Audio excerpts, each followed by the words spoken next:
ہر قسم کے روحانی جسمانی مسائل اور وظائف کے لیے پیر اقبال قریشی چینل کو سبسکرائب کریں۔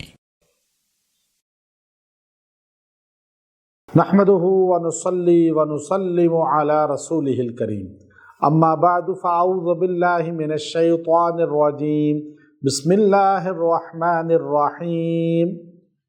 ربیع الاول کے ہفتے کے دن کا آپ کو وظیفہ ایک دینا ہے، جس کی برکت سے اللہ آپ کو ہر گمراہی سے بچائے گا، ہر بد زبانی سے بچائے گا، چاہے وہ گمراہی آپ دین کی کہیں یا دنیا کی کہیں۔ ایک بندہ بے دین ہو گیا، لا دین ہو گیا، قرآن و سنت کا مخالف ہو گیا اور نماز چھوڑ دی، قرآن چھوڑ دیا، یہ گمراہی بے دینی سے بھی بچائے گا۔ اور دنیاوی گمراہی باقی معاملات میں کہ بیوی خاوند ایک دوسرے کے مخالف ہو گئے، اولاد نافرمان مخالف ہو گئی، دوست احباب پارٹنر، کوئی بہن بھائیوں کا رشتہ نافرمان باغی ہو گیا، تو اللہ ان دونوں نافرمانیوں سے آپ کو بچائے گا۔ یہ ہفتے کا دن جو ہے اس کی بھی ایک اہمیت ہے۔ ہمارے ہاں اللہ نے ہمیں جو دن دیا اہل اسلام کو وہ یوم الجمعہ ہے، لیکن ہفتے کا دن یہود کو اللہ نے عطا کیا۔ اب ہفتے کا دن جو ہے ان کو کہا شکار نہیں کرنا مچھلی کا، باقی پورے دن کرو ہفتے میں۔ انہوں نے ہیلا نکال لیا کہ مچھلیاں چونکہ ہفتے کو بہت آتی تھی اس دریا میں، انہوں نے گڑھے کھودے سائڈوں پہ خندقیں نما، اور مچھلیوں کو دھکا ڈنڈے سے دے کر یا پانی کی رفتار کی وجہ سے وہ اس گڑھے میں گرتی تھی، اگلے دن شکار کرتے تھے۔ ہم نے دیکھو تملیغ کا ترتیب کر لی، ہم نے ایسے ہیلا کر لیا۔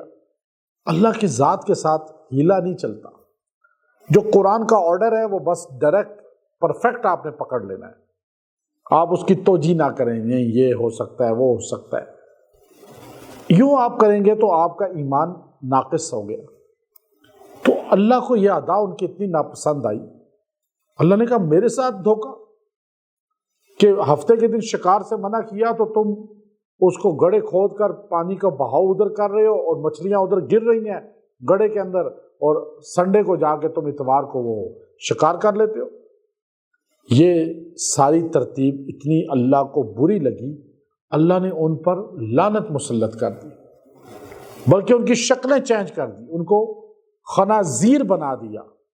اللہ کہتے ہیں ان کو بندر بنا دیا، خنزیر بنا دیا، قردۃ خاسئین۔ قرآن نے کہا کہ بندر بن جاؤ، شکلیں چینج ہو گئی، پھر مر گئے وہ لوگ۔ تو اللہ تبارک و تعالیٰ نے ہمیں کہا کہ تم ان جیسے نہ بن جانا۔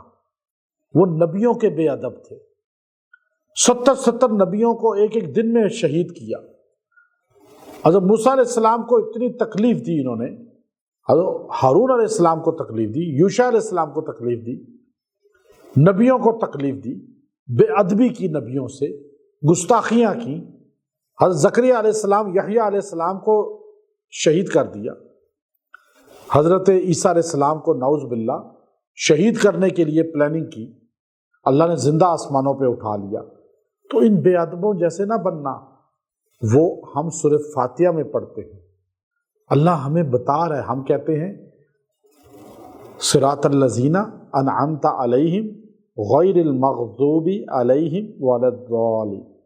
اے اللہ ہمیں ان لوگوں کے رستے پہ چلانا جن پہ تیرا انعام ہوا، رحمتیں ہوئیں، جن پہ تو نے نوازشیں کی، لیکن ہمیں ان لوگوں کے رستے پہ نہ چلانا جن پہ تیرا غضب پڑا یا جو گمراہ ہوئے۔ تو آپ سورہ فاتحہ کی آیت آپ نے ہفتے کے دن پڑھنی ہے، کسی بھی ہفتے میں ربیع الاول کے، صراط الذین انعمت علیہم غیر المغضوب علیہم ولا الضالین۔ آپ اس کو 111 مرتبہ پڑھیں۔ جو بندہ گمراہ ہے اس کے لیے دعا کریں، اس کو دم کر کے کھلائیں پلائیں، اور جو بھٹکا ہوا ہے خود کھائیں پئیں۔ اللہ آپ کو دینی دنیاوی بیرا روی سے، بد اخلاقی سے، گمراہی سے بچائے گا۔ یہ دن خاص ہے، اور اس آیت میں اللہ نے تاثیر رکھی ہے۔ وآخر دعوانا الحمد للہ رب العالمین۔